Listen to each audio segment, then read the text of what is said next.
Hello दोस्तों, स्वागत है आपका हमारे चैनल द लर्निंग लैब पर, जहां हम आपके लिए लेकर आए हैं उत्तर प्रदेश लेखपाल 2026 के मेंस पेपर के लिए प्रैक्टिस सीरीज, जिसके प्रत्येक सेट पेपर में आपके 80 क्वेश्चंस को ऐड किया गया है। इस 80 क्वेश्चंस के अंतर्गत मात्र आपके डाटा इंटरप्रिटेशन और हिंदी के क्वेश्चन को छोड़कर आपके जितने भी उत्तर प्रदेश स्पेशल, कंप्यूटर और ऑल जीएस को कवर किया गया है।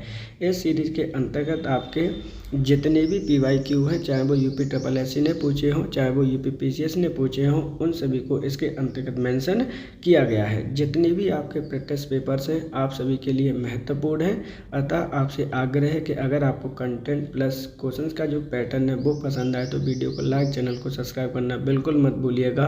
बेल आइकन को प्रेस कर लो, जिससे कि आपको आने वाले वीडियो का नोटिफिकेशन भी प्राप्त ईजिली हो जाए। चलते चलते ऑलरेडी आपको पता है कि होम गार्ड की डेट अनाउंसमेंट हो चुकी है, उसके एडमिट कार्ड आपके आ चुके हैं, आप डाउनलोड जाकर कर सकते हैं। और उसके लिए आपके लिए प्रैक्टिस महत्वपूर्ण है उत्तर प्रदेश स्पेशल की। उत्तर प्रदेश स्पेशल की ऑलरेडी प्रैक्टिस सीरीज चैनल पर उपलब्ध है, जिसमें 1000 प्लस क्वेश्चंस वहाँ पे सॉल्व कराए गए हैं, तो आप उस सीरीज को भी जाकर देख सकते हैं। तो चलिए चलते हैं आज के अपने पहले क्वेश्चन पर। निम्नलिखित में से किस समिति का गठन 1977 में हुआ था? बलवंत राय मेहता समिति, अशोक मेहता समिति, GK राव समिति, LM सिंघवी समिति, या इनमें से कोई नहीं। मोस्ट इम्पोर्टेंट क्वेश्चन है, ध्यान रखिएगा। समितियों से हमेशा क्वेश्चन आपके पंचायत में पूछे जाते हैं। क्वेश्चन में पूछा गया है कि किस समिति का गठन 1977 ईस्वी में हुआ था? तो सही आंसर है ऑप्शन नंबर 2, अशोक मेहता समिति का।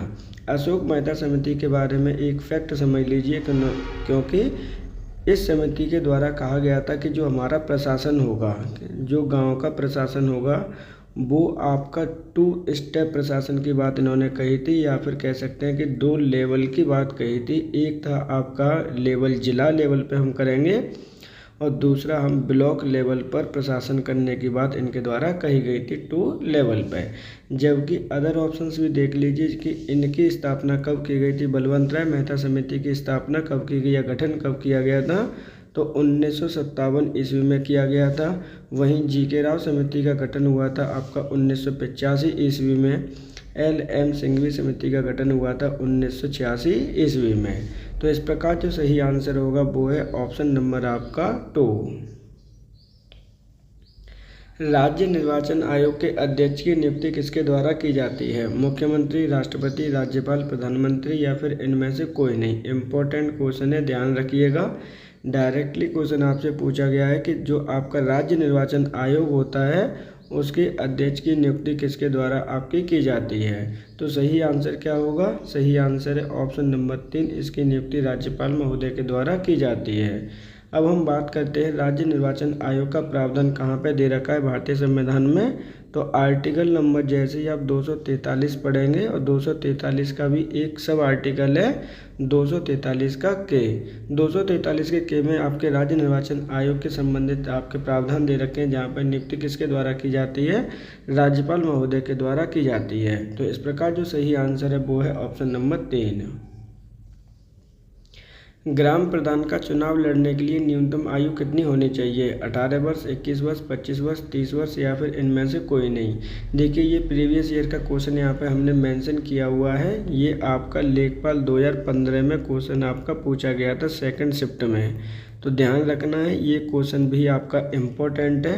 क्वेश्चन में क्या पूछा गया है? क्वेश्चन में आपसे पूछा जा रहा है कि जो ग्राम प्रधान होता है उसके चुनाव लड़ने के लिए न्यूनतम आयु कितनी होनी चाहिए? तो सही आंसर है ऑप्शन नंबर आपका यहाँ पर हो जाएगा 2।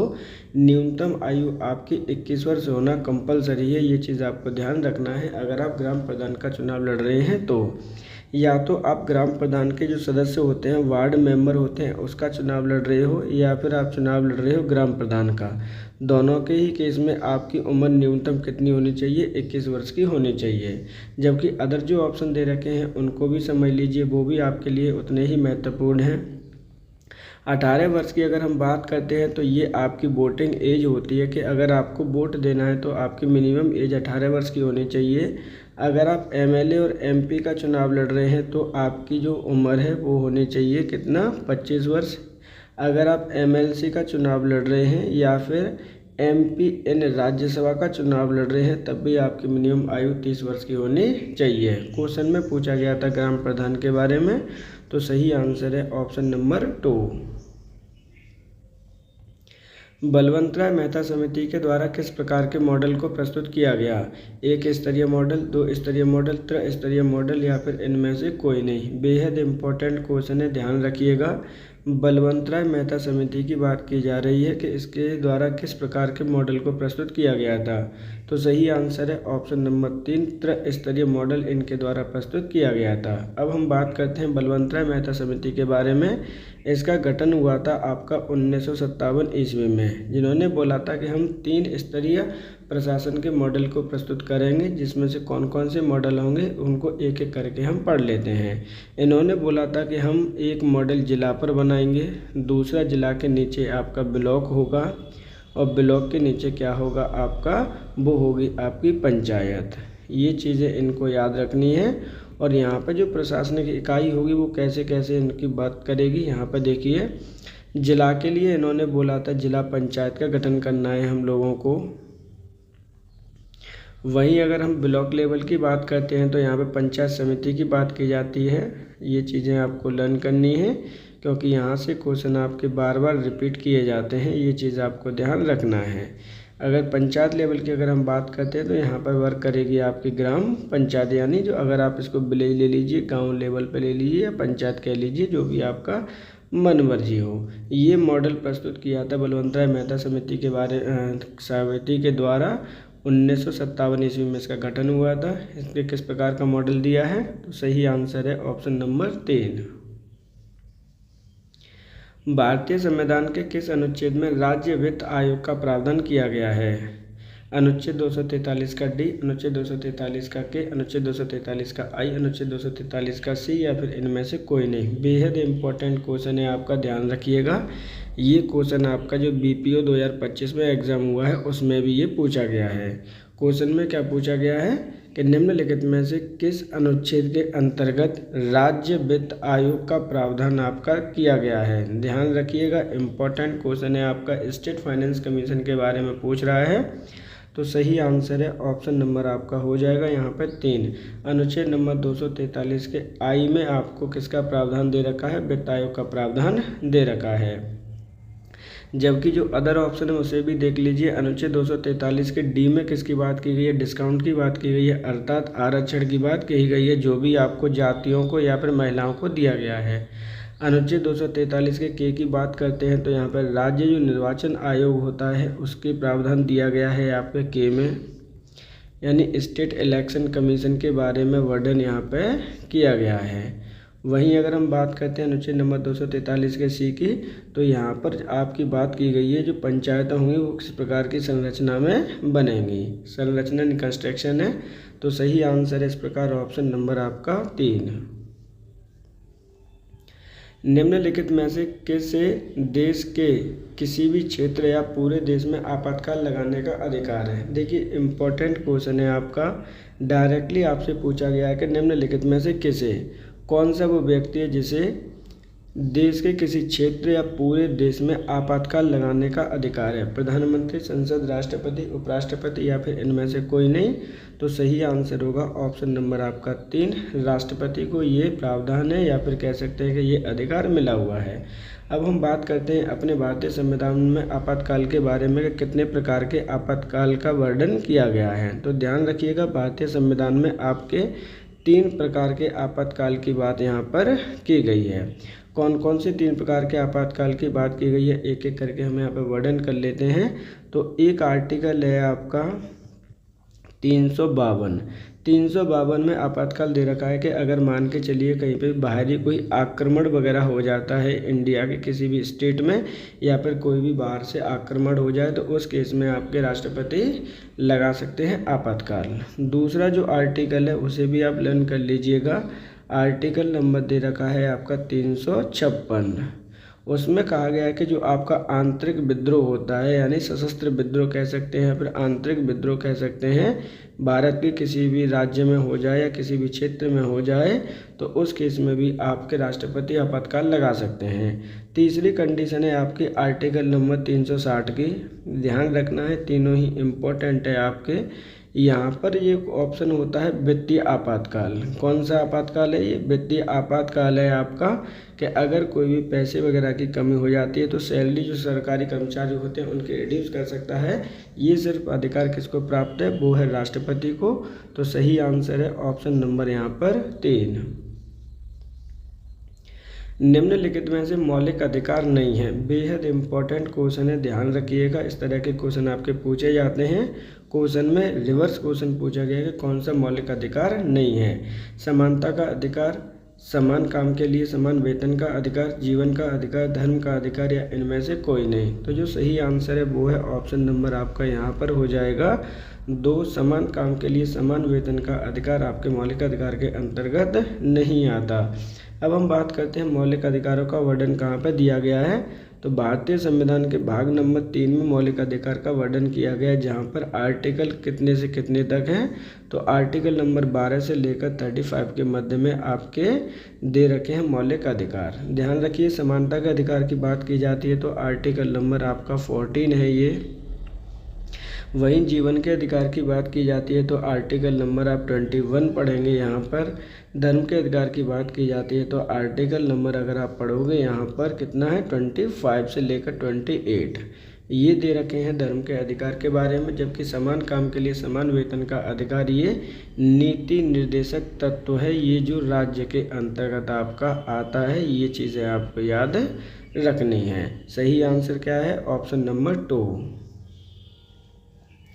भारतीय संविधान के अनुच्छेद 124 का संबंध किससे है? सर्वोच्च न्यायालय, उच्च न्यायालय, ग्राम पंचायत, ग्राम न्यायालय, या फिर इनमें से कोई नहीं। बेहद इम्पोर्टेंट क्वेश्चन है, ध्यान रखिएगा। भारतीय संविधान का अनुच्छेद 124 का संबंध किससे है? तो सही आंसर होगा ऑप्शन नंबर यहाँ पर हो जाएगा 1। सर्वोच्च न्यायालय से इसका संबंध है। अब हम बात करते हैं, देखिए जो सर्वोच्च न्यायालय वो आपका कहाँ पर है स्थित है? तो भारत की राजधानी ये न्यू दिल्ली में आपका स्थित है, इतना याद रखना है। सर्वोच्च न्यायालय है। यहाँ पर आपके जो नंबर ऑफ जजेस होते हैं उनकी संख्या वर्तमान में कितनी है ये भी आप लर्न कर लीजिएगा। यहाँ पर नंबर ऑफ संख्या है आपकी 34। सही आंसर है ऑप्शन नंबर आपका 1। निम्नलिखित में से कौन आपका सम्मिलित है? देखिए क्वेश्चन आपका क्या अच्छा क्वेश्चन पूछा गया है। यहाँ पर डायरेक्टली क्वेश्चन ये पूछा गया कि इनमें से कौन सा आपका सम्मिलित है। राष्ट्रीय वित्त आयोग अनुच्छेद नंबर 324, राष्ट्रीय चुनाव आयोग अनुच्छेद नंबर 280, संविधान में संशोधन अनुच्छेद 368, राष्ट्रपति अनुच्छेद 155, या फिर इनमें से कोई नहीं। अब देखिए यहाँ पर क्या बोला गया है, क्वेश्चन में पूछा गया है कौन सा आपका सम्मिलित है। तो राष्ट्रीय वित्त आयोग का जो प्रावधान दिया गया है वो आर्टिकल नंबर 280 में दे रखा है। राष्ट्रीय चुनाव आयोग का प्रावधान आर्टिकल नंबर 324 में दे रखा है। संविधान संशोधन आपका 367 होता है। जबकि राष्ट्रपति आपका कितना होता है? राष्ट्रपति 155 होगा, ये राज्यपाल से संबंधित है, तो ये भी आपका सम्मिलित नहीं है। तो ये चीज़ें आपको छोटी छोटी चीज़ें याद रखनी हैं। तो इस प्रकार जो सही आंसर है वो है ऑप्शन नंबर 3। संविधान में संशोधन आर्टिकल नंबर 368 के तहत किए जाते हैं। तो सही आंसर क्या होगा? Option number 3। निम्नलिखित में से कौन राष्ट्रपति और मंत्रिमंडल के बीच एक सेतु का कार्य करता है? प्रधानमंत्री, लोकसभा अध्यक्ष, राज्यसभा अध्यक्ष, वित्त मंत्री, या फिर इनमें से कोई नहीं। देखिए कितना अच्छा क्वेश्चन आपसे पूछा गया है। यहाँ पर बोला गया है कि निम्नलिखित में से कौन राष्ट्रपति और मंत्रिमंडल के बीच में एक सेतु, एक पुल का कार्य करता है? तो सही आंसर है ऑप्शन नंबर आपका हो जाएगा 1, प्रधानमंत्री। ध्यान रखिएगा, प्रधानमंत्री से संबंधित जो आर्टिकल दे रखा है वो है आर्टिकल नंबर 78। इस 78 में कहा गया है कि जो भी आपका मंत्रिमंडल जो भी कार्य करता है, वर्क करता है, उसकी जो रिपोर्ट होती है, क्या है, उसकी जो रिपोर्ट होती है वो राष्ट्रपति को कौन सौंपता है? तो उसकी जो रिपोर्ट होगी वो पीएम देगा किसको? प्रेसिडेंट को, यानी राष्ट्रपति को। इसलिए कहा गया है कि जो एक सेतु का कार्य करता है वो होता है आपका प्रधानमंत्री। तो सही आंसर है ऑप्शन नंबर यहाँ पर 1। कोई विधेयक धन विधेयक है या नहीं, इसका निर्णय कौन करता है? राज्यसभा अध्यक्ष, लोकसभा अध्यक्ष, राष्ट्रपति, प्रधानमंत्री या फिर इनमें से कोई नहीं। बेहद इम्पोर्टेंट क्वेश्चन है, ध्यान रखिएगा। कोई विधेयक धन विधेयक है या नहीं, इसका निर्णय किनके द्वारा किया जाता है, क्वेश्चन पूछा गया है। सही आंसर होगा ऑप्शन नंबर यहाँ पर 2, लोकसभा अध्यक्ष। ध्यान रखिएगा, जो आपका धन विधेयक होता है, मनी बिल होता है, उसकी पुष्टि कौन करता है? लोकसभा का अध्यक्ष करता है। और वर्तमान में कौन है? तो वर्तमान में आपके ओम बिरला आपके लोकसभा अध्यक्ष हैं। ये चीज़ आपको लर्न करनी है, ध्यान रखिएगा। सही आंसर है ऑप्शन नंबर 2। मौलिक अधिकारों के संरक्षण का अधिकार किसके पास है? न्यायपालिका, कार्यपालिका, विधायिका, राष्ट्रपति या फिर इनमें से कोई नहीं। इम्पोर्टेंट क्वेश्चन है।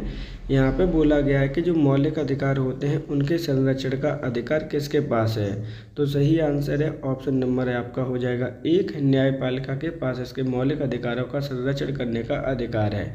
न्यायपालिका के अंतर्गत आपका जो हाई कोर्ट होता है, यानी जितने भी आपके स्टेट्स कोर्ट होते हैं वो, प्लस आपका सुप्रीम कोर्ट, दोनों ही उनके अधिकारों का संरक्षण करते हैं। ये चीज़ें आपको याद रखनी है।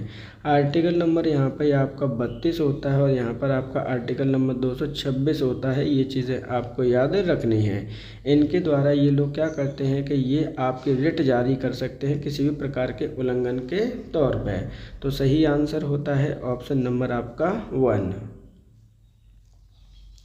भारतीय संविधान की प्रस्तावना में अब तक कितनी बार परिवर्तन किया जा चुका है? 0 बार, 1 बार, 2 बार, 3 बार या फिर इनमें से कोई नहीं। तो ध्यान रखिएगा, आपकी भारतीय प्रस्तावना में जो भारत की संविधान की प्रस्तावना है उसमें अब तक कितनी बार संशोधन हो चुका है? तो सही आंसर है ऑप्शन नंबर 2, 1 बार। ध्यान रखिएगा, आपको जैसे कि पता होगा कि जो संशोधन नंबर आपका 42वां है, 42वां संविधान संशोधन आपका प्रस्तावना से ही संबंधित है। वहाँ पर आपका संविधान संशोधन किया गया था। अब 42वें संविधान संशोधन के अंतर्गत उसके अंतर्गत क्या क्या शामिल किया गया था? तो एक शब्द शामिल किया गया था जिसका नाम है आपका समाजवादी, एक शब्द है। दूसरा शब्द है आपका पंथ निरपेक्ष और तीसरा शब्द है आपका अखंडता।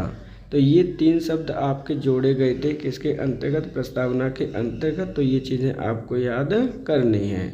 एक बार परिवर्तन हुआ है, ध्यान रखिएगा। सही आंसर है ऑप्शन नंबर 2। निम्नलिखित में से कौन सी नदी यूरोप में प्रवाहित होती है? अमेजन नदी, नील नदी, थेम्स नदी, मिसिसिपी नदी या फिर इनमें से कोई नहीं। देखिए क्वेश्चन में आपका इम्पोर्टेंट है, क्वेश्चन डायरेक्टली पूछा गया है कि कौन सी नदी यूरोप में बहती है। तो सही आंसर होगा ऑप्शन नंबर आपका यहाँ पर 3, थेम्स नदी। ध्यान रखिए, कई बार इसको टेम्स भी बोल देते हैं। ये जो नदी आपकी स्थित है वो कहाँ पर है? ग्रेट ब्रिटेन में स्थित है, ध्यान रखना है। इस नदी के किनारे आपका लंदन शहर आपका बसा हुआ है, कई बार आपका पूछा भी गया है। अमेजन नदी की बात करते हैं तो ये कहाँ पर बहती है? तो ये आपका साउथ अमेरिका में बहती है। दक्षिणी अमेरिका जो आपका एक महाद्वीप है उसके अंतर्गत प्रवाहित होती है। वहीं नील नदी की अगर हम बात करते हैं तो ये आपकी अफ्रीका में प्रवाहित होती है।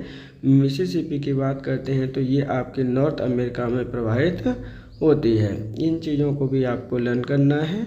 सही आंसर है ऑप्शन नंबर आपका 3। निम्नलिखित में से कौन सम्मिलित नहीं है? कौन सम्मिलित है? क्वेश्चन अच्छा है, ध्यान रखिएगा। क्या पूछा गया है देख लेते हैं।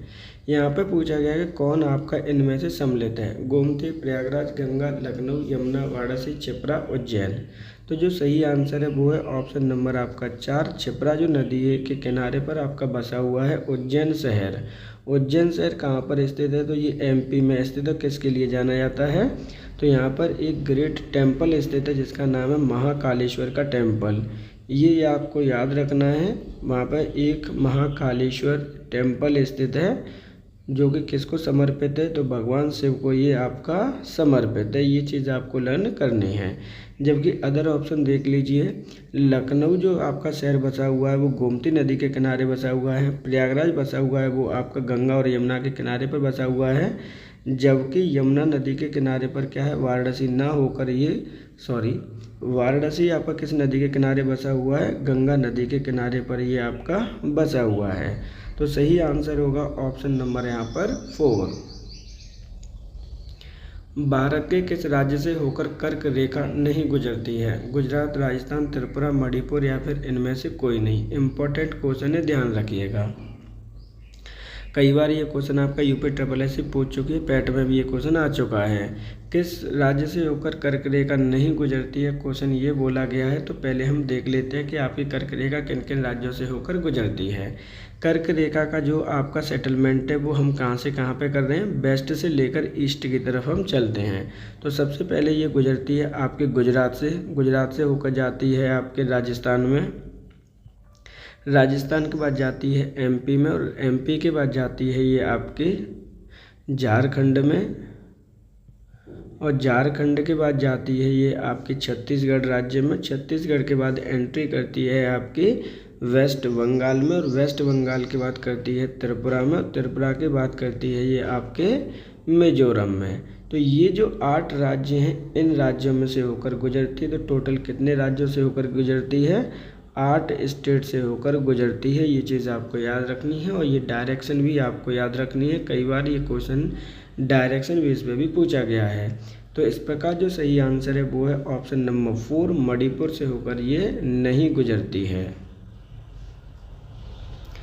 सिमलीपाल वन्यजीव अभयारण्य किस राज्य में स्थित है? मध्य प्रदेश, राजस्थान, छत्तीसगढ़, उड़ीसा या फिर इनमें से कोई नहीं।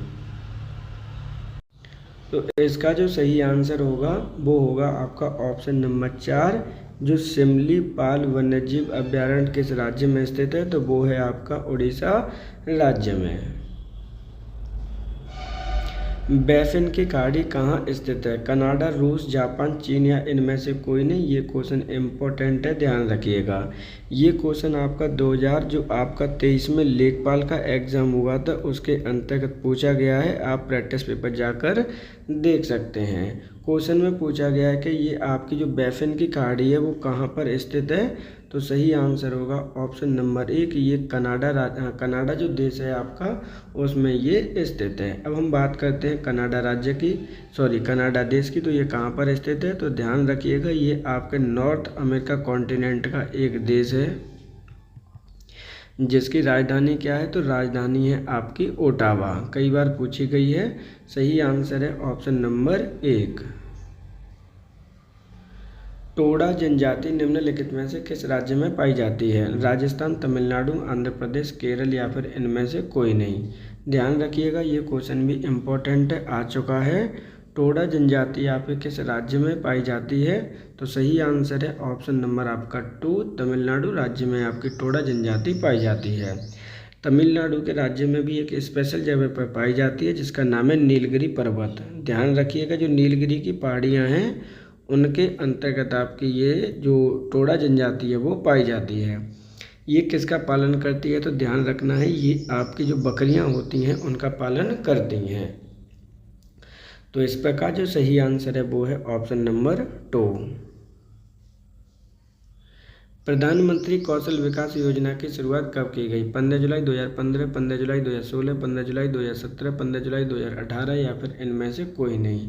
तो देखिए, यहाँ पे क्वेश्चन बोला गया है कि प्रधानमंत्री कौशल विकास योजना की शुरुआत आपसे पूछी गई है। इकोनॉमिक्स का क्वेश्चन है, 5 क्वेश्चन यहाँ से आने ही आने हैं। तो आपको अब ध्यान रखना है कि प्रधानमंत्री कौशल विकास योजना, तो सही आंसर है इसका होगा ऑप्शन नंबर 1, 15 जुलाई 2015 को इसकी शुरुआत आपकी की गई है। अब इसका जो उद्देश्य था वो क्या है? तो ध्यान रखना है, इसका जो उद्देश्य है स्टूडेंट्स लोगों को स्किल्स प्रदान करना है, उनका प्रशिक्षण देना है। स्किल्स की क्या देनी है? ट्रेनिंग देनी है, जिससे कि वो अपने आप को एम्प्लॉयमेंट के लिए तैयार कर सकें। तो इस प्रकार जो सही आंसर है वो है ऑप्शन नंबर आपका हो जाएगा यहाँ से 1। नीति आयोग की स्थापना कब की गई? 1 जनवरी 2015, 1 जनवरी 2016, 1 जनवरी 2014, 1 जनवरी 2017 या फिर इनमें से कोई नहीं। बेहद इम्पोर्टेंट क्वेश्चन है, ध्यान रखिएगा। नीति आयोग की स्थापना कब की गई है? तो पहले आंसर जान लेते हैं। सही आंसर है ऑप्शन नंबर आपका 1 जनवरी 2015 को इसकी शुरुआत की गई थी, या फिर कह सकते हैं कि स्थापना की गई है। ये क्वेश्चन आपका 2018 में क्वेश्चन पूछा गया है, जब आपका जूनियर असिस्टेंट का एग्ज़ाम हुआ था। कई बार इससे संबंधित क्वेश्चन पूछे जाते हैं, तो ध्यान रखिएगा। जो PYQ हमने ऐड किए हैं वो भी आपके बेहद महत्वपूर्ण यहाँ पर ऐड किए गए हैं। नीति आयोग की स्थापना हुई है 1 जनवरी 2015 को। इसके किसकी जगह पर इसकी स्थापना की गई है या इसने किसे रिप्लेस्ड किया था, तो आपका जो योजना आयोग था उसे रिप्लेस किया गया था इसके द्वारा। ये चीज़ें आपको याद रखनी है। अब हम बात करते हैं कि इसका हेड कौन होता है। तो ध्यान रखिएगा, जो भी आपका वर्तमान में पीएम होगा इसका वही आपका हेड माना जाएगा, अर्थात वर्तमान में इसके जो पीएम है वो कौन है, मोदी जी हैं, और वही इसके हेड हैं। सही आंसर है ऑप्शन नंबर 1। मध्य भोजन योजना की शुरुआत कब की गई? 1994, 1995, 1996, 1997 या 1900, इनमें से कोई नहीं। तो मध्य भोजन कार्यक्रम या योजना मिड डे मील प्रोग्राम की बात की गई है कि सबसे पहले शुरुआत इसकी कब की गई थी। सही आंसर है ऑप्शन नंबर 2, 1995 ईस्वी में इसकी शुरुआत की गई थी। ध्यान रखिएगा, क्वेश्चन कई तरीके से पूछे जाते हैं, उद्देश्य से पूछा जाता है। तो यहाँ पे सबसे पहले कहाँ पे शुरुआत की गई थी, तो इसकी शुरुआत की गई थी आपके तमिलनाडु राज्य में। ये चीज़ें आपको लर्न करनी है। अब इसके जो उद्देश्य है वो क्या क्या था, सुप्रीम कोर्ट ने क्या क्या कहा है इसके बारे में, मिड डे मील प्रोग्राम के बारे में। तो ध्यान रखिएगा, ये जो भोजन है आपका 1 से लेकर कक्षा 8 तक जो भी स्टूडेंट्स गवर्नमेंट में पढ़ते हैं उनको वहाँ पर क्या देना है, पका हुआ भोजन उन्हें प्रदान करना है। ये चीज़ें आपको याद रखनी है। उद्देश्य क्या था इसका, तो उद्देश्य था आपकी जो साक्षरता दर है उसको बढ़ाना, एनरोलमेंट नंबर को बढ़ाना जिससे कि लोग पढ़ने के लिए आ सकें, और क्या करना है, दूसरा जो आपका कुपोषण होता है उसको कम करना था, बच्चों का स्वास्थ्य को अच्छा रखना है, नामांकन बढ़ाना है, पढ़ाई को साक्षरता को इंक्रीमेंट करना है। ये सारी चीज़ें इसके अंतर्गत कवर की गई थी। तो इस प्रकार जो सही आंसर है वो है ऑप्शन नंबर आपका 2। प्रधानमंत्री विश्वकर्मा योजना की शुरुआत कब की गई? 2018, 2021, 2023, 2024 या फिर इनमें से कोई नहीं। बेहद इंपॉर्टेंट क्वेश्चन है, ध्यान रखिएगा। प्रधानमंत्री विश्वकर्मा योजना की शुरुआत कब की गई है, ये क्वेश्चन आपसे डायरेक्टली पूछा गया है। सही जो आंसर होगा इसका वो है ऑप्शन नंबर आपका 3, 2023 में इसकी शुरुआत आपकी की गई थी। एग्जैक्ट डेट भी याद कर लीजिए क्योंकि विश्वकर्मा जयंती हम कब मनाते हैं उसी के दिन इसकी शुरुआत की गई थी। तो ये की गई है आपके 17 सितंबर 2023 को इसकी शुरुआत की गई थी। उद्देश्य क्या था इसका, एम आपका इम्पोर्टेंट है, ध्यान रखिएगा। इसके अंतर्गत एम था आपको ट्रेनिंग या आप कह सकते हैं प्रशिक्षण प्रदान करना था। दूसरा क्या है, कितने व्यवसाय रखे गए थे इसके अंतर्गत, तो यहाँ पे आपके 18 व्यवसाय रखे गए थे जिनके अंतर्गत बच्चों को या फिर जो भी लोग थे उनको ट्रेनिंग देने के लिए कहा गया था। इम्पोर्टेंट है, ध्यान रखिएगा। सही आंसर क्या है, ऑप्शन नंबर हो जाएगा यहाँ पर 3। मनरेगा के संबंध में कौन सा कथन आपका गलत है? बेहद महत्वपूर्ण क्वेश्चन है आपका, यहाँ से क्वेश्चन कई बार आपके पूछे जाते हैं, ध्यान रखिएगा। मनरेगा की बात की गई है यहाँ पे कि कौन सा कथन आपका यहाँ पर गलत है। देखिए एक एक करके हम पहले रीड कर लेते हैं। इसकी शुरुआत आपकी 2 फरवरी 2006 को की गई। राष्ट्रपति के द्वारा नरेगा को 2 सितंबर 2005 को स्वीकृति प्रदान की गई। इसका उद्देश्य ग्रामीण परिवार के एक सदस्य को न्यूनतम 100 दिन का रोजगार उपलब्ध कराना है। इसका भुगतान साप्ताहिक आधार पर किया जाता है, इनमें से कोई नहीं। तो ध्यान रखिएगा, एक एक करके हम दोबारा से एनालाइज कर लेते हैं इनको। इसकी शुरुआत आपकी 2 फरवरी 2006 में की गई है, बिल्कुल सही है, ये आपको लर्न करना है। राष्ट्रपति ने जो नरेगा है आपका, यानी पहले इसका नाम क्या था, मनरेगा का नाम नरेगा था, हम पढ़ेंगे। स्वीकृति प्रदान की गई है, सही है। 100 दिन का कार्य दिया जाता है, सही है। साप्ताहिक तौर पर आपकी इनकम दी जाती है, ये भी आपका सही है। तो आंसर पहले देख लीजिए, फिर इस डिटेल में बात करते हैं। सही आंसर होगा ऑप्शन नंबर 5, इनमें से कोई नहीं। अब देखिए, पहले इसका नाम क्या था, पहले इसका नाम था आपका नरेगा। ये चीज़ें आपको याद रखनी है, लेकिन वर्तमान में इसका नाम कर दिया गया था बाद में मनरेगा। ये चीज़ें आपको लर्न करनी है। कब कर दिया गया था, तो 2009 में इसका नाम परिवर्तन कर दिया गया था। सही आंसर है ऑप्शन नंबर आपका यहाँ पर 5। खेलो इंडिया ट्रैवल्स गेम्स 2026 का आयोजन कहाँ किया गया?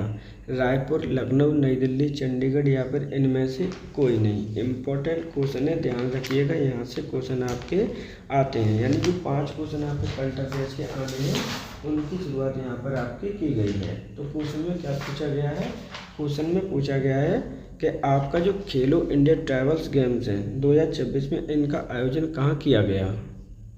इसका जो सही आंसर होगा वो है ऑप्शन नंबर 1। इसका आयोजन आपका कहाँ पे किया गया? रायपुर में किया गया था खेलो इंडिया ट्रैवल्स कैंप 2026 का। अब हम रायपुर के बारे में बात कर लेते हैं। यहाँ पर किसी को कितना रैंक मिला है, कितना संस्करण था, एक एक करके इसकी डिटेलिंग यहाँ पर करते हैं। तो आप सभी को पता है कि रायपुर आपका कहाँ पर शहर पड़ता है, तो ये आपका छत्तीसगढ़ में पड़ता है। तो हो सकता है कि डायरेक्टली आपसे किसका नाम पूछ लिया जाए, तो हो सकता है स्टेट का नाम आपसे पूछ लिया जाए। ध्यान रखिएगा कौन सा एडिशन का आयोजन किया गया है, तो फर्स्ट एडिशन का आयोजन किया गया है, इसलिए और ज़्यादा ये बेहद महत्वपूर्ण है। प्रथम रैंक किसने प्राप्त की है, तो प्रथम रैंक प्राप्त करता है आपका कर्नाटका राज्य। दूसरी रैंक प्राप्त की है आपके उड़ीसा राज्य ने, और तीसरी जो रैंक प्राप्त की है वो है आपका झारखंड राज्य ने। तो सही आंसर इस प्रकार है ऑप्शन नंबर आपका 1 रायपुर। विश्व तीरंदाजी पैरा सीरीज 2026 का आयोजन कहाँ किया गया? वियतनाम, थाईलैंड, कंबोडिया, लाओस या फिर इनमें से कोई नहीं। इम्पोर्टेंट क्वेश्चन है, ध्यान रखिएगा। यहाँ पे पूछा जा रहा है कि विश्व तीरंदाजी पैरा सीरीज 2026 का आयोजन आपका कहाँ पे किया गया है, तो सही आंसर है ऑप्शन नंबर आपका 2 थाईलैंड में इसका आयोजन किया गया। थाईलैंड में भी इसका आयोजन कहाँ पे किया गया है, ये क्वेश्चन भी आपसे पूछा जा सकता है। तो ध्यान रखना है, यहाँ पर किया गया ये है आपका बैंकॉक में। ध्यान रखिएगा, इम्पोर्टेंट क्वेश्चन है। अब इसके लिए जो फैक्ट आपका इम्पोर्टेंट है वो है कि पहला स्थान किसने प्राप्त किया है, तो यहाँ पर आपका प्रथम स्थान इंडिया ने प्राप्त किया है, वहीं थाईलैंड ने आपका जो आपका इंडोनेशिया है उसने आपका प्राप्त किया है सेकंड रैंक। तो ये चीज़ें भी आपको याद रखनी है, ध्यान रखिएगा। सही आंसर है ऑप्शन नंबर 2। भारत की सबसे महंगी पेंटिंग यशोदा और कृष्णा की नीलामी कितने करोड़ की गई? 150 करोड़, 160 करोड़, 167 करोड़, 172 करोड़ या फिर इनमें से कोई नहीं। बेहद इम्पोर्टेंट क्वेश्चन है, ध्यान रखिएगा। लेटेस्ट क्वेश्चन है आपका, अप्रैल मंथ का ही क्वेश्चन ये ऐड किया गया है, यानी अप्रैल मंथ का ही करंट अफेयर्स ऐड किया गया। आर्ट एंड कल्चर से आपको पूछा जा सकता है। भारत की सबसे महंगी पेंटिंग का नाम है यशोदा और कृष्णा की नीलामी हाल ही में कितने करोड़ में की गई थी? भारत की सबसे महंगी पेंटिंग बन गई है ये। तो सही आंसर है ऑप्शन नंबर आपका 3, 167 करोड़ रुपए की उसकी नीलामी की गई है। अब हम बात करते हैं कि ये किसके द्वारा बनाई गई थी, मेड बाई किसके द्वारा किया गया था इसका, तो ध्यान रखिएगा राजा रवि वर्मा के द्वारा बनाई गई थी ये। इनका नाम आप लर्न कर लीजिएगा। राजा रवि वर्मा कहाँ से बिलोंग करते हैं, तो ये बिलोंग करते थे आपके केरल राज्य से। सही आंसर है ऑप्शन नंबर आपका 3। राष्ट्रीय समुद्री दिवस 2026 किस तिथि को मनाया गया? 1 अप्रैल, 7 अप्रैल, 5 अप्रैल, 22 अप्रैल या फिर इनमें से कोई नहीं। देखिए यहाँ पर क्वेश्चन आपसे पूछा गया है कि जो आपका राष्ट्रीय समुद्री दिवस 2026 है कौन सी तिथि को मनाया गया, तो सही आंसर है ऑप्शन नंबर आपका हो जाएगा यहाँ पर 3, 5 अप्रैल को मनाया जाता है राष्ट्रीय समुद्री दिवस। अब हम बात करते हैं कि इसकी थीम क्या थी। थीम बेहद इम्पोर्टेंट आपकी होती है, तो यहाँ थोड़ा साइड में लिख लेते हैं, अदर को भी सॉल्व कर लेंगे। यहाँ पर आपकी जो थीम है वो क्या थी आपकी, मैरी टाइम इंडिया,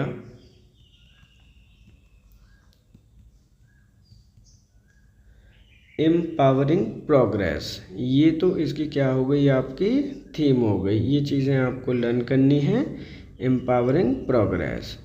अदरवाइज अब हम यहाँ पे बात कर लेते हैं अदर ऑप्शंस के बारे में कि क्या पे दे रखे हैं। तो प्रत्येक 1 अप्रैल को मनाते हैं हम RBI का स्थापना दिवस। ये चीज़ें आपको लर्न करनी है। दूसरा जो आपका 7 अप्रैल को होता है वो होता है आपका विश्व स्वास्थ्य दिवस। देखिए यहाँ पर ये चीज़ें आपको लर्न करनी पड़ेंगी, ध्यान रखिएगा, क्योंकि यहाँ से क्वेश्चन आप पे कई बार पहले भी पूछे गए हैं। वहीं 22 अप्रैल की बात करते हैं, कल की ही बात करते हैं, तो विश्व पृथ्वी दिवस आपका मनाया गया है। ये चीज़ें भी आपको लर्न करनी है। तो सही आंसर क्या होगा, सही आंसर है ऑप्शन नंबर 3। मिशन मित्र किसके द्वारा प्रारंभ किया गया है? देखिए यहाँ पर थोड़ा सा चेंजेस कर लीजिएगा आप लोग। ये किसके शब्द आपका यहाँ पर लिखा हुआ है। मिशन जो मित्र है आपका किसके द्वारा आपका प्रारंभ किया गया, ये क्वेश्चन पूछा गया है। DRDO, ISRO, Indian government, IIT Kanpur या फिर इनमें से कोई नहीं। जब इस तरह के क्वेश्चन आपके आते हैं तो बेहद इम्पोर्टेंट होते हैं कि उनके बारे में आपको उसकी डिटेलिंग पता हो। सही आंसर है ऑप्शन नंबर यहाँ पर 2 है, इसरो के द्वारा इसे प्रारंभ किया गया है। अब इसरो की फुल फॉर्म क्या होती है तो वो भी देख लीजिए। ये है आपकी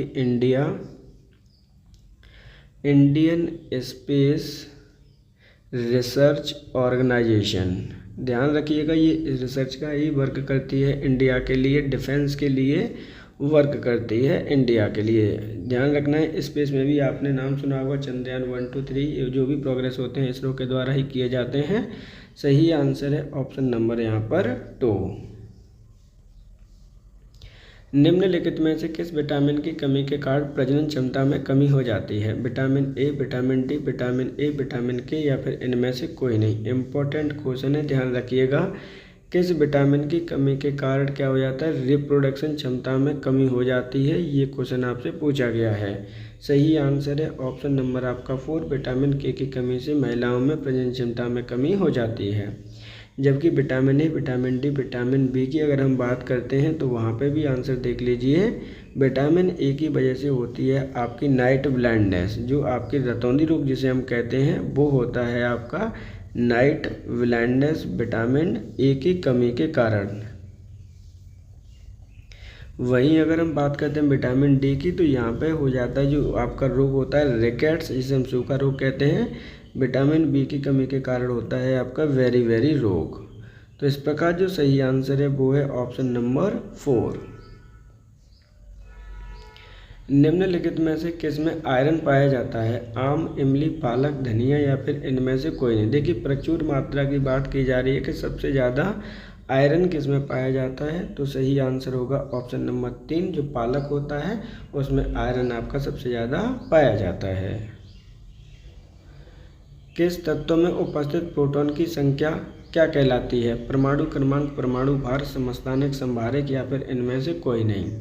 देखिए, यहाँ पे बोला गया है कि प्रोटॉन की जो संख्या होती है वो क्या कहलाती है, तो सही आंसर होगा ऑप्शन नंबर आपका 1, परमाणु क्रमांक कहलाती है किसी भी तत्व में उपस्थित प्रोटॉनों की संख्या। इम्पोर्टेंट है, ध्यान रखिएगा। निम्नलिखित में से आवृत्ति का मात्रक क्या है? जूल, एम्पियर, वोल्ट, किलोग्राम या फिर इनमें से कोई नहीं। यहाँ पर क्वेश्चन पूछा गया है कि आवृत्ति का मात्रक क्या है, तो सही आंसर है ऑप्शन नंबर 5, इनमें से कोई नहीं। क्योंकि जो आवृत्ति का मात्रक होता है वो होता है आपका हर्ट्ज। ये चीज़ें आपको याद रखनी है, ध्यान रखिएगा।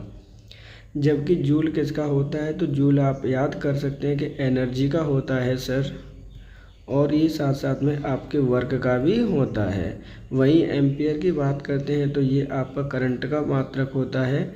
वोल्ट की बात करते हैं तो ये पोटेंशियल का होता है। वहीं अगर हम बात करते हैं किलोग्राम की तो ये होता है आपके मास का। तो सही आंसर है ऑप्शन नंबर 5।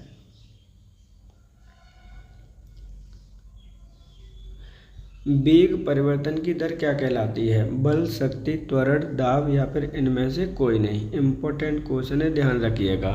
वेग परिवर्तन की दर कहलाती है आपकी ऑप्शन नंबर 3, त्वरण। यानी जो एक्सेलरेशन होता है, फॉर्मूला जो होता है वो उसे भी आप याद कर सकते हैं, क्योंकि 5 नंबर की साइंस तो आनी ही आनी है। तो त्वरण क्या होता है यहाँ पर? वेग परिवर्तन की दर।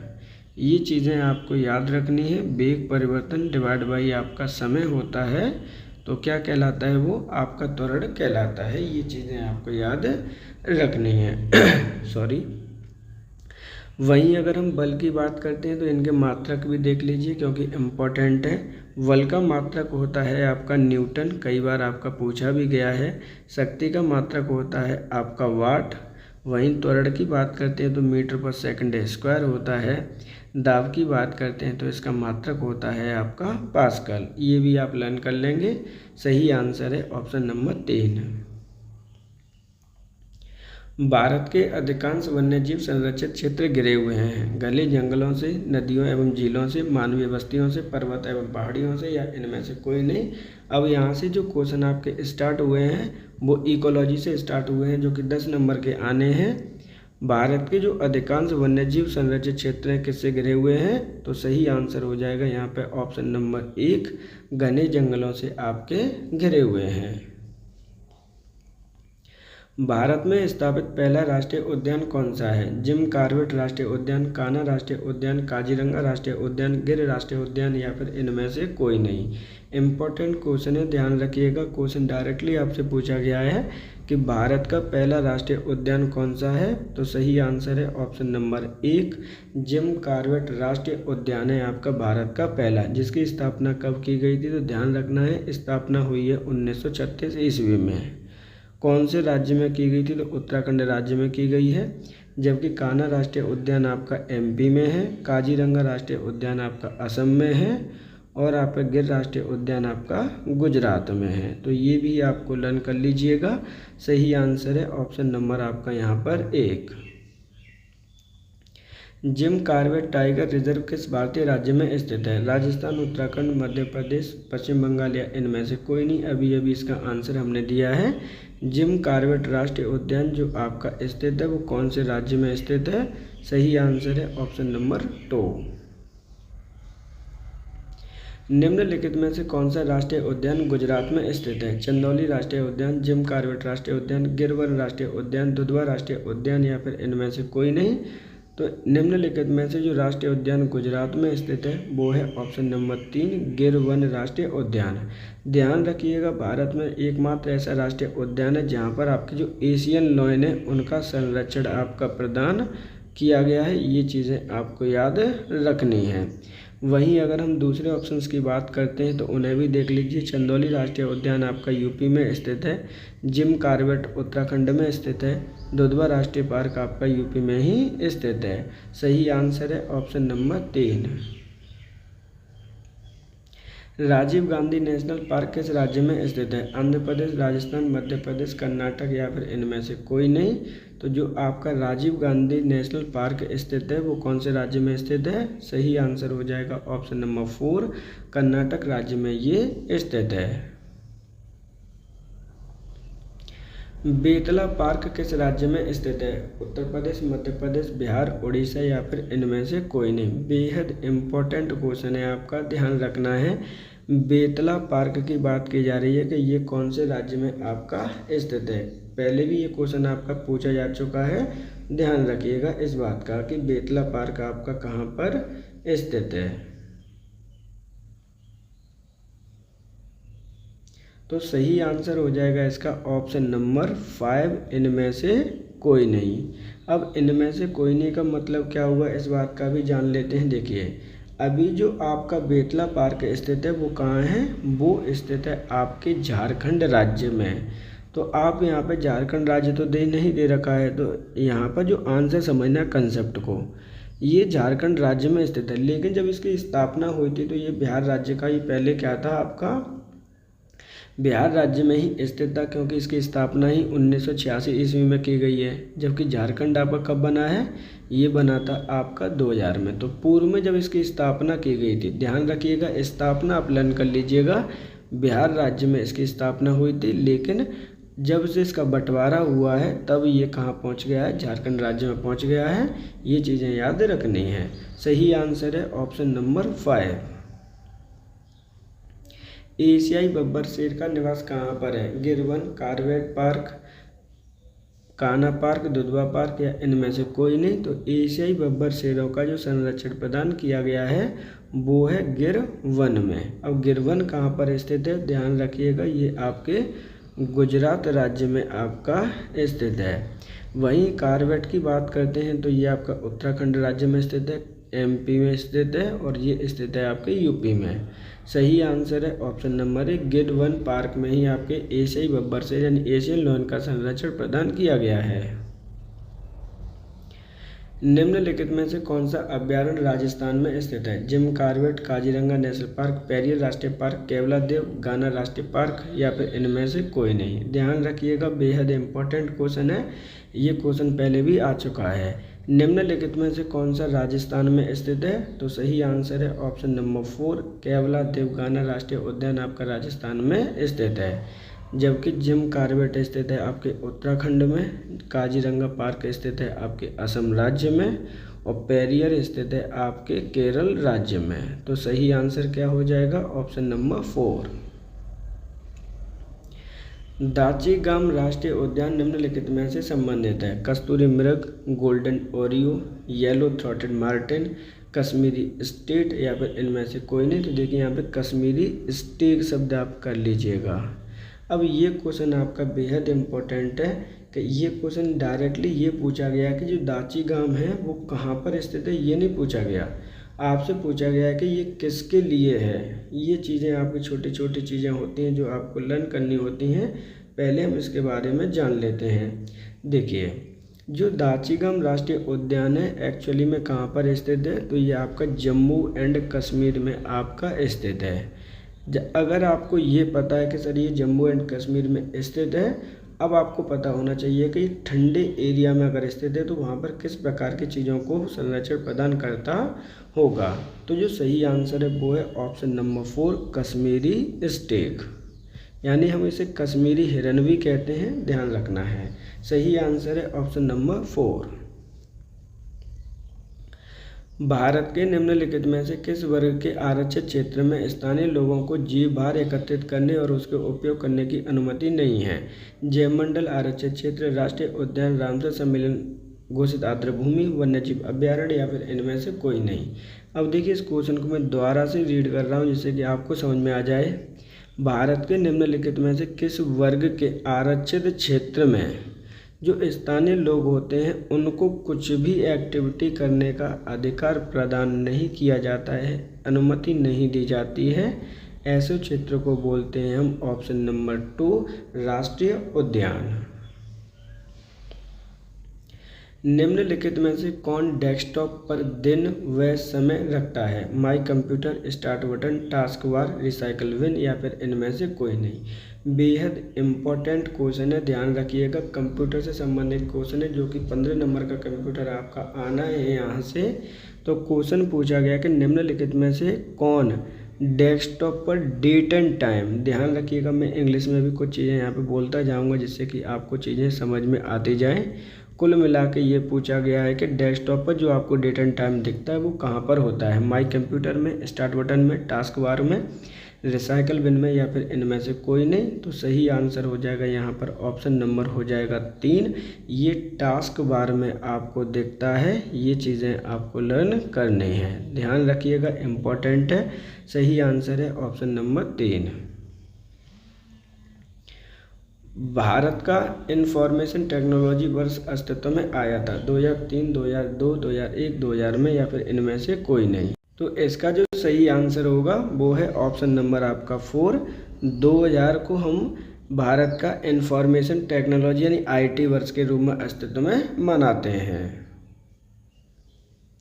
ITA 2000 का पूर्ण रूप क्या है? Indian technology act 2000, information tech act 2000, information technology act 2000, international technology act 2000 या इनमें से कोई नहीं। तो ITA जो आपका पूर्ण रूप में पूछा गया है तो हो जाएगा सही answer option number 3, information technology act 2000। कोई व्यक्ति कंप्यूटर साक्षर कहलाता है यदि वह सक्षम है केवल आवश्यक एप्लीकेशन को चलाने में, एंटीवायरस सॉफ्टवेयर बनाने में, प्रोग्राम लिखने में, दूसरे कंप्यूटर को हैक करने में या फिर इनमें से कोई नहीं। तो देखिए, कंप्यूटर साक्षर व्यक्ति कौन माना जाता है?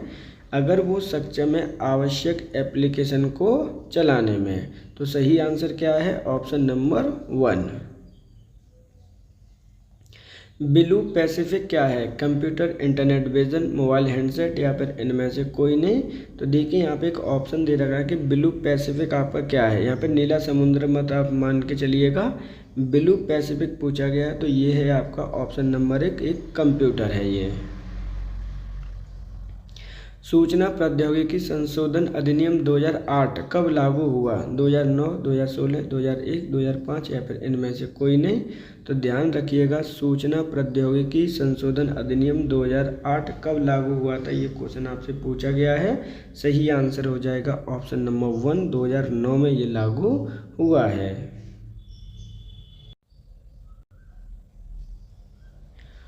उत्तर के प्रेषण की गति को मापने के लिए सामान्यतः प्रयुक्त होता है मेगाहर्ट्ज, नैनोसेकंड, बिट पर सेकंड या फिर इनमें से कोई नहीं। तो ध्यान रखिएगा, यहाँ पर आपकी जो कंप्यूटर है उसकी जो प्रेषण गति है उसको सामान्यतः किस में प्रयुक्त किया जाता है? तो सही आंसर हो जाएगा ऑप्शन नंबर आपका 1, मेगाहर्ट्ज में। SMS का पूर्ण रूप क्या होता है? जो हम SMS कहते हैं यानी मैसेजिंग कहते हैं, उसका पूर्ण रूप क्या होता है? Swift mail system, short messaging system, short messaging service, shorthand manual script या फिर इनमें से कोई नहीं।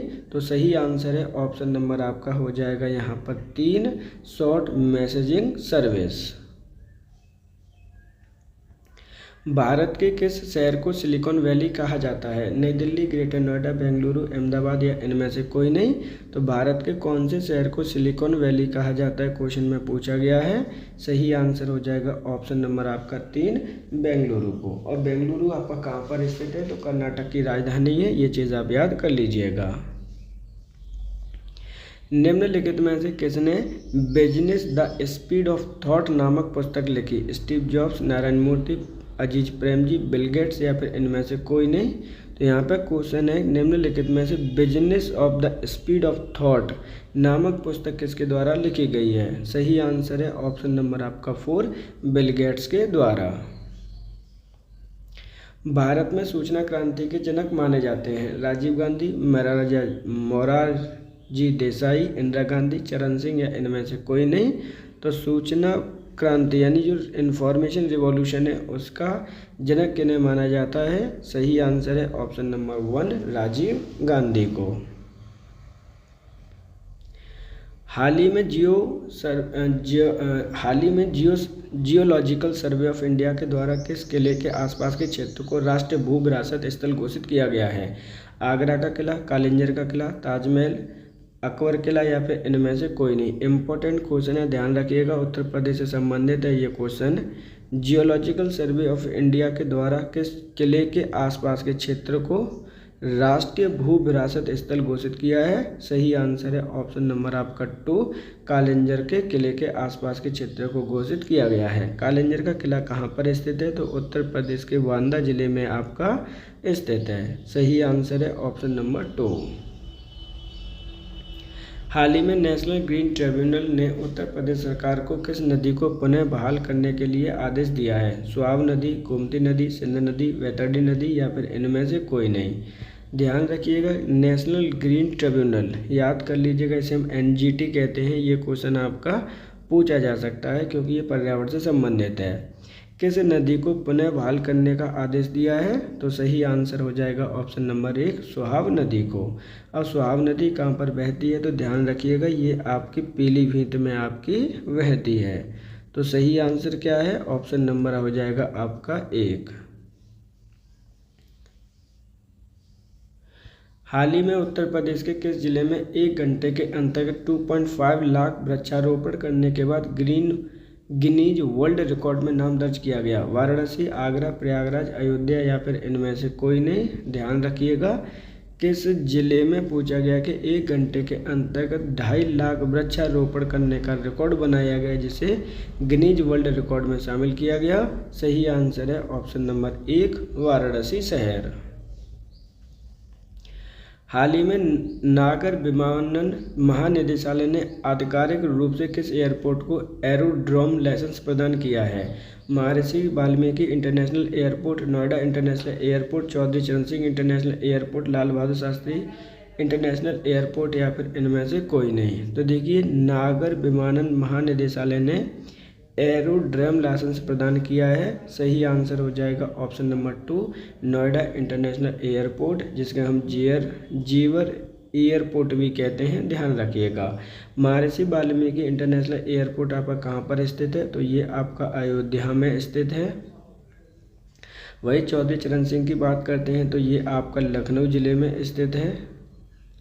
बात करते हैं लाल बहादुर शास्त्री की तो ये आपका वाराणसी ज़िले में आपका स्थित है। ये चीज़ें भी आपको लर्न करनी है। सही आंसर है ऑप्शन नंबर 2। हाल ही में उत्तर प्रदेश में आयोजित रणनीतिक संचार सम्मेलन 2026 के संदर्भ में कौन सा कथन आपका गलत है? इसका आयोजन प्रयागराज जिले में किया गया। इसका यह पहला संस्करण था। इसका आयोजन भारतीय सेवा की सेंट्रल कमांड ने किया। उपरोक्त सभी या फिर इनमें से कोई नहीं। देखिए यहाँ पे क्वेश्चन पूछा गया है कि हाल ही में उत्तर प्रदेश में आयोजित रणनीतिक संचार सम्मेलन 2026 के संदर्भ में पूछा गया है कि कौन सा कथन आपका गलत है। तो ये चीज़ें आपको इस तरह से आपको लर्न करनी ही करनी है, ध्यान रखिएगा। यहाँ पर हम फिर से डिस्कस कर लेते हैं। इसका ये पहला संस्करण है। देखिए ऑप्शन नंबर 2 बिल्कुल सही है। इसका आयोजन भारतीय सेवा की सेंट्रल कमांड ने किया, ये भी सही है। उपरोक्त में से कोई भी नहीं। यहाँ पर क्वेश्चन पूछा गया गलत, तो सही आंसर है ऑप्शन नंबर आपका हो जाएगा 1, क्योंकि इसका आयोजन प्रयागराज में ना करके कहाँ पे किया गया है? लखनऊ में इसका आयोजन किया गया है। तो सही आंसर क्या है? ऑप्शन नंबर हो जाएगा 1। हाल ही में शिक्षा मंत्रालय ने किस संस्था के साथ मिलकर साथी पोर्टल को लॉन्च किया है? IIT कानपुर, बनारस हिंदू विश्वविद्यालय, डॉक्टर भीमराव अंबेडकर विश्वविद्यालय, चौधरी चरण सिंह विश्वविद्यालय, या फिर इनमें से कोई नहीं। यहाँ पर क्वेश्चन इंपॉर्टेंट है, ध्यान रखिएगा। डायरेक्टली क्वेश्चन आपसे पूछा जा रहा है। क्या पूछा गया है कि इनमें से जो कौन सा है? देखिए फिर से मैं बोल रहा हूँ कि शिक्षा मंत्रालय के द्वारा साथी पोर्टल लॉन्च किया गया, वो किसकी सहायता से आपका किया गया है? ये क्वेश्चन आपका पूछा गया है। तो सही आंसर है ऑप्शन नंबर 1, IIT कानपुर की मदद से लॉन्च किया गया है शिक्षा मंत्रालय के द्वारा। हाल ही में भारत सरकार और उत्तर प्रदेश सरकार के बीच जल जीवन मिशन 2.0 के लिए समझौता किया गया। जल जीवन मिशन 2.0 की समय सीमा कब तक है? दिसंबर 2027, दिसंबर 2028, दिसंबर 2029, दिसंबर 2030, या इनमें से कोई नहीं। तो भारत सरकार और उत्तर प्रदेश सरकार के बीच में समझौता किया गया है। किस पर समझौता किया गया है? जल जीवन मिशन 2.0 पर। क्वेश्चन पूछा गया है कि इसकी समय सीमा कब तक की है? तो सही आंसर है ऑप्शन नंबर आपका यहाँ पर 2, दिसंबर 2028 तक की समय सीमा इसको बढ़ा दिया गया है। ये चीज़ आपको ध्यान रखनी है। जल जीवन मिशन की शुरुआत कब की गई? तो स्टार्टिंग आपकी पूछ ली जाती है। 2019 में से प्रारंभ किया गया। उद्देश्य क्या है? तो उद्देश्य है आपका जो नल से वाटर सप्लाई करना, यानी वाटर प्रदान करना है गरीब लोगों को, जहाँ पे भी नल कनेक्शन से वाटर सप्लाई करनी इसका उद्देश्य है। जो आपका ड्रिंकिंग वाटर होता है वो प्रदान आपको करना है। तो सही आंसर क्या है? ऑप्शन नंबर हो जाएगा 2, दिसंबर 2028 तक इसकी डेट बढ़ा दी गई है। उत्तर प्रदेश की स्वच्छ वायु योजना के संदर्भ में कौन सा कथन सही है? इसके अंतर्गत 2009 वायु गुणवत्ता मॉनिटर स्थापित किए जाएंगे। इसका उद्देश्य वायु गुणवत्ता में सुधार करना है। इसके अंतर्गत लक्षित क्षेत्र Indo Gangetic plan Noida, Kanpur, Lucknow, Varanasi है। इसके अंतर्गत या इसके लिए $500 मिलियन की लागत निवेश की जाएगी। उपरोक्त सभी। तो यहाँ पे क्वेश्चन क्या पूछा गया है कि निम्नलिखित में से स्वच्छ वायु योजना के लिए कौन सा कथन आपका सही है? ये क्वेश्चन आपका पूछा गया है, इम्पोर्टेंट है। यहाँ से क्वेश्चन आपके आते हैं, ध्यान रखिएगा। तो एक एक करके हम इस पर बात कर लेते हैं। तो यहाँ पर जो देखिए, यहाँ पर एक्चुअली में थोड़ा सा चेंज कर लीजिएगा। इसके अंतर्गत आपके ना 2000 है, ये 9 इसमें कैंसिल कर लीजिए आप लोग।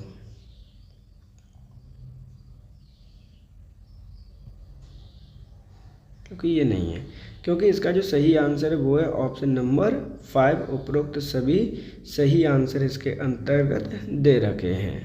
तो सही आंसर क्या है? Option number 5।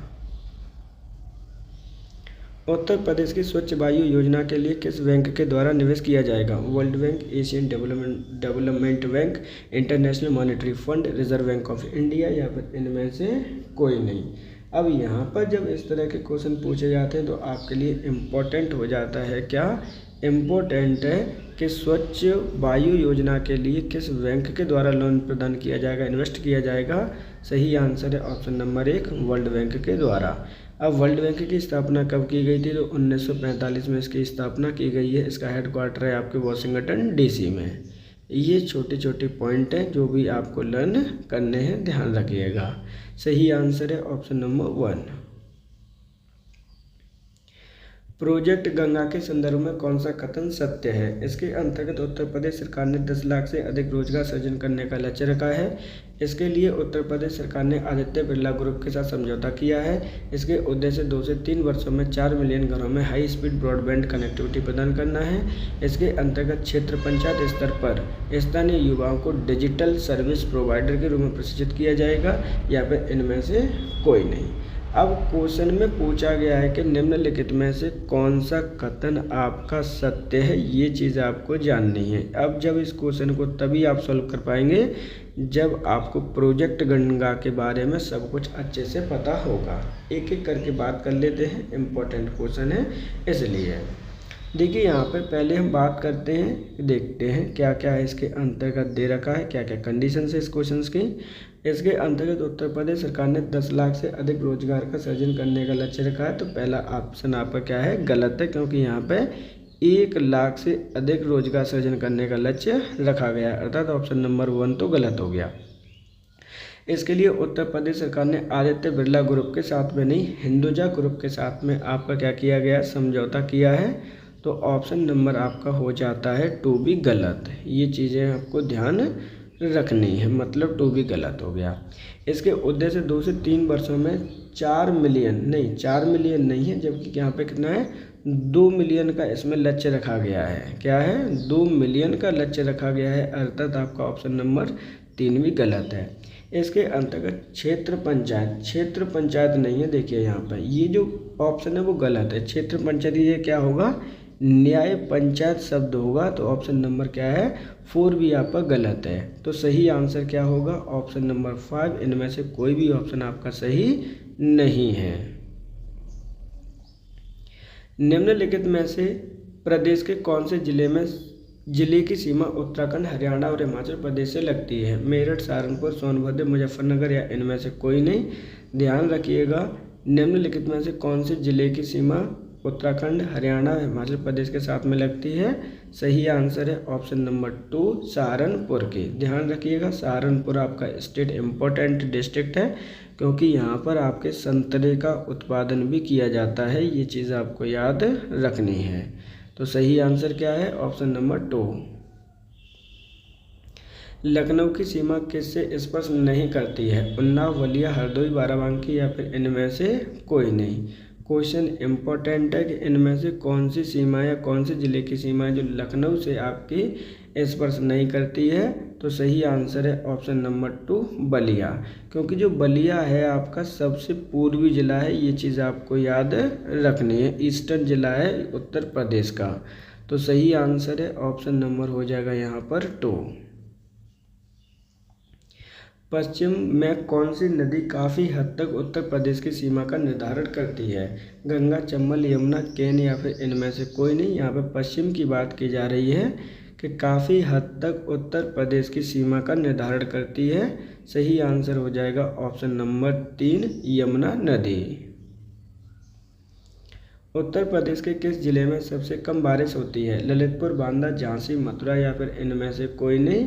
तो सही आंसर क्या होगा? देखिए, निम्नलिखित में से उत्तर प्रदेश के कौन से जिले में सबसे कम बारिश होती है? तो सही आंसर है ऑप्शन नंबर 4 मथुरा में। ध्यान रखिएगा, मथुरा में मात्र कितने सेंटीमीटर की बारिश होती है? 53.4 सेंटीमीटर की बारिश होती है। जबकि मैक्सिमम बारिश कहाँ पर होती है? तो ध्यान रखना है, मैक्सिमम होती है आपके गोरखपुर ज़िले में। तो सही आंसर क्या हो जाएगा? Option number 4।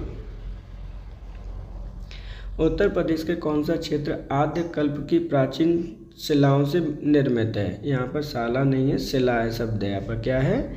शिलाओं से शब्द है आपका, ध्यान रखिएगा। तो यहाँ पर क्या हो जाएगा? बुंदेलखंड, शिवालिक, रोहिलखंड, विंध्याचल, इनमें से कोई नहीं। सही आंसर है ऑप्शन नंबर 1। निम्न जिलों में से क्षेत्रफल सबसे छोटा है? वाराणसी, प्रयागराज, जौनपुर, गाजीपुर या फिर इनमें से कोई नहीं। क्वेश्चन इम्पोर्टेंट है, इन जिलों की बात की जा रही है, ध्यान रखिएगा। इन जिलों में सबसे छोटा जिला कौन सा है? तो वो है ऑप्शन नंबर 1 वाराणसी। लेकिन अगर ऑल ओवर पूछा जाता है तो सबसे स्मॉलेस्ट जिला कौन सा है उत्तर प्रदेश का? तो स्मॉलेस्ट डिस्ट्रिक्ट है आपका हापुड़। जबकि लार्जेस्ट कौन सा है, तो ध्यान रखिएगा लार्जेस्ट है आपका लखीमपुर खीरी। ये चीज़ें आपको याद रखनी है। क्वेश्चन में पूछा गया था निम्नलिखित में से, तो सही आंसर हो जाएगा ऑप्शन नंबर 1। निम्न में से किस देश की सीमाएं उत्तर प्रदेश से मिलती हैं? चीन, नेपाल, भूटान, बांग्लादेश या फिर इनमें से कोई नहीं? तो ध्यान रखिएगा एकमात्र ऐसा स्टेट है जिसकी सीमा उत्तर प्रदेश की सीमा से मिलती है, जो है आपका ऑप्शन नंबर 2 नेपाल देश की। कितने जिलों की सीमा मिलती हैं? तो ध्यान रखिएगा 7 जिलों की सीमा मिलती हैं उत्तर प्रदेश के 7 जिलों से नेपाल की। उत्तर प्रदेश की सीमा भारत के कितने राज्यों से मिलती हैं? 4, 5, 6, 7 या इनमें से कोई नहीं? ये क्वेश्चन आपको थोड़ी डिटेलिंग इसकी देखनी पड़ेगी क्योंकि ये क्वेश्चन इम्पोर्टेंट है आपका। एक मैं यहाँ पर रफली चित्र बना रहा हूँ, ध्यान से देखिएगा। ये उत्तर प्रदेश का रफली चित्र है जिसमें आपका एक एक करके आपको देखना है कहाँ पर कौन सा स्टेट की सीमा कैसे मिलती है। तो पूर्व में आपका जो स्टेट है वो है आपका बिहार है, जो आपके पूर्व और जो साउथ है उसके अंतर्गत आपका यहाँ पर झारखंड से मिलती है सीमा, छत्तीसगढ़ से मिलती है सीमा, आपके सीमा मिलती है एमपी से, इधर हो जाता है। इधर आके आपका राजस्थान से मिल जाती है सीमा, हरियाणा से सीमा मिल जाती है।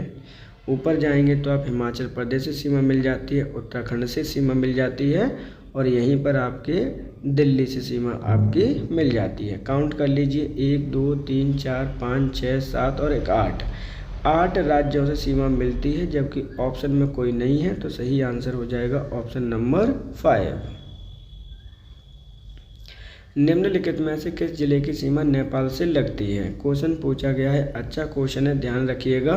गोरखपुर, बलिया, बस्ती, महाराजगंज या फिर इनमें से कोई नहीं? तो सही आंसर है ऑप्शन नंबर 4 महाराजगंज की सीमा नेपाल के साथ में लगती है उत्तर प्रदेश जिले की। कितने जिलों की सीमा लगती है? तो 7 जिलों की सीमा लगती है। ये चीज़ आपको याद रखनी है। कौन कौन से ज़िले हैं? इनमें से एक है आपका पीलीभीत, दूसरा है आपका लखीमपुर खीरी, मैं शॉर्ट में लिख देता हूँ, ध्यान रखिएगा। तीसरा है आपका श्रावस्ती, चौथा है आपका महाराजगंज, हो सकता है क्रम गड़बड़ हो जाए बट आप लर्न कर लीजिएगा, बलरामपुर, उसके बाद आता है आपका सिद्धार्थनगर, 1, 2, 3, 4, 5, 6, एक ज़िला और छूट गया है, आप उसमें को कमेंट में आप करके बता दीजिए। 7वां ज़िला मैंने आपके लिए कमेंट के लिए छोड़ रखा है, किसकी सीमा आपकी लगती है। सही आंसर क्या है? Option number 4। निम्नलिखित में से सर्वाधिक क्षेत्रफल वाला जिला कौन सा है? सोनभद्र, हरदोई, सीतापुर, लखनऊ या फिर इनमें से कोई नहीं? देखिए क्वेश्चन में फिर से वही बोला गया कि निम्नलिखित में से पूछा गया है, ऑल ओवर यूपी का नहीं पूछा गया। तो सही आंसर हो जाएगा ऑप्शन नंबर यहाँ पर आपका 3 सीतापुर। निम्नलिखित में से कौन सा तीर्थ स्थल आगरा जिले में स्थित नहीं है? ध्यान रखिएगा, इम्पोर्टेंट है। आगरा जिले में पूछा गया है श्री कृष्ण जन्मस्थली, काशी विश्वनाथ मंदिर, महाकुंभ आयोजन, बटेश्वर धाम या इनमें से कोई नहीं? सही आंसर है ऑप्शन नंबर 4 बटेश्वर धाम आपका उत्तर प्रदेश के आगरा जिले में स्थित है। किस नदी के किनारे पर स्थित है? तो ये आपका यमुना नदी के किनारे पर आपका स्थित है। और ये किसको समर्पित है? तो ध्यान रखिएगा, यहाँ पर ऐसा कहा जाता है प्राचीन काल में 100 टेम्पल्स बने थे आपके यमुना नदी के किनारे पर, भगवान शिव को समर्पित हैं ये सब के सब। कृष्ण जन्मस्थली आपका कहाँ पर स्थित है? तो ये आपके मथुरा जिले में स्थित है। जबकि काशी विश्वनाथ आपका काशी यानी बनारस में ही स्थित है, वो तो आपको नाम से ही ऑलरेडी पता चल रहा है, तो आप उसको भी आप लर्न कर लेंगे। वहीं अगर हम बात करते हैं महाकुंभ आयोजन की, तो ये आपका प्रयागराज जिले में आपका स्थित है। तो इस प्रकार जो सही आंसर है वो है ऑप्शन नंबर 4।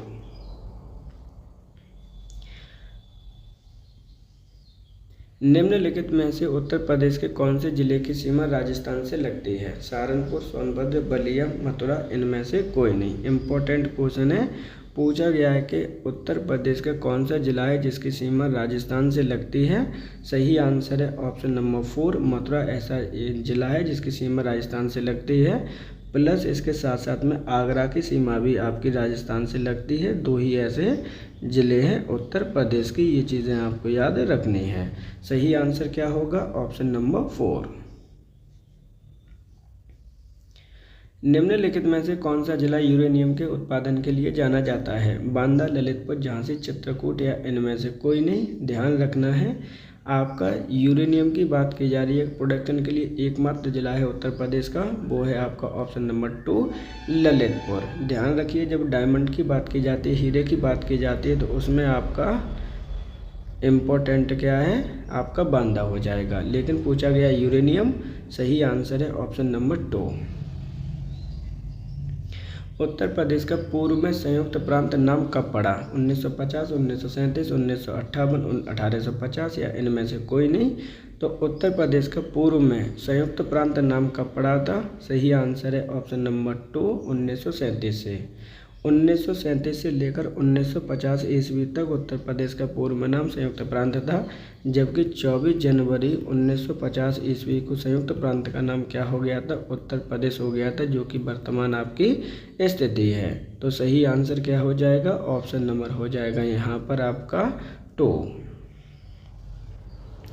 उत्तर प्रदेश सरकार के द्वारा उर्दू भाषा को द्वितीय राजकीय भाषा कब घोषित किया गया? 1950, 1990, 1980, 1989, 1998, इनमें से कोई नहीं। ध्यान रखिएगा, उर्दू भाषा को द्वितीय राजकीय भाषा का दर्जा कब दिया गया है? क्वेश्चन में पूछा गया है। सही आंसर है ऑप्शन नंबर आपका 2, आपका 1989 ईस्वी में इसे एक्सेप्ट किया गया था।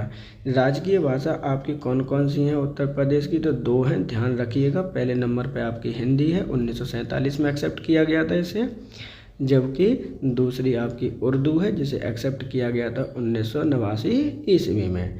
तो इस प्रकार आज के हमारे 80 क्वेश्चंस यहाँ पे कंप्लीट सॉल्व होते हैं, जिसके अंतर्गत आपके सभी सब्जेक्ट को कवर किया गया है। मात्र इसके अंतर्गत डाटा इंटरप्रिटेशन और हिंदी को ऐड नहीं किया गया है।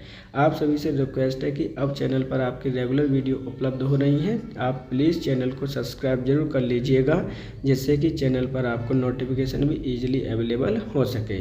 ये हमारी प्रैक्टिस सीरीज का आपका 4th वीडियो है, ध्यान रखिएगा। इससे पहले 3 वीडियो ऑलरेडी चैनल पर उपलब्ध है, आप उन्हें भी जाकर देख सकते हैं। जाते जाते आपके होमगार्ड की इन्फॉर्मेशन भी सुन लीजिए। होमगार्ड के ऑलरेडी एडमिट कार्ड आपके आ चुके हैं, आप उन्हें डाउनलोड कर लीजिए और जितनी ज़्यादा से ज़्यादा हो प्रैक्टिस करने की कोशिश कीजिएगा।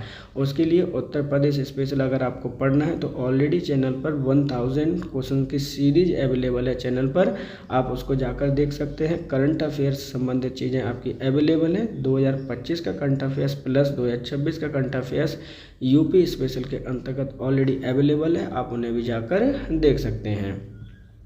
इसके साथ साथ आपको ऑल इन्फॉर्मेशन है जो आपकी बीपीओ के एग्ज़ाम डेट से बीपीओ की जो डीबी है आपकी ऑलरेडी अपलोड होना स्टार्ट हो चुकी है। इससे संबंधित वीडियो भी चैनल पर उपलब्ध है, आप उसको भी जाकर देख सकते हैं। किस तरह से आपको डॉक्यूमेंट वहां पर अपलोड करने हैं, कौन कौन से डॉक्यूमेंट अपलोड करने हैं, ये सब आपकी चीज़ें वहां पर जाकर उपलब्ध है। आज के लिए इतना ही, आप सभी का धन्यवाद।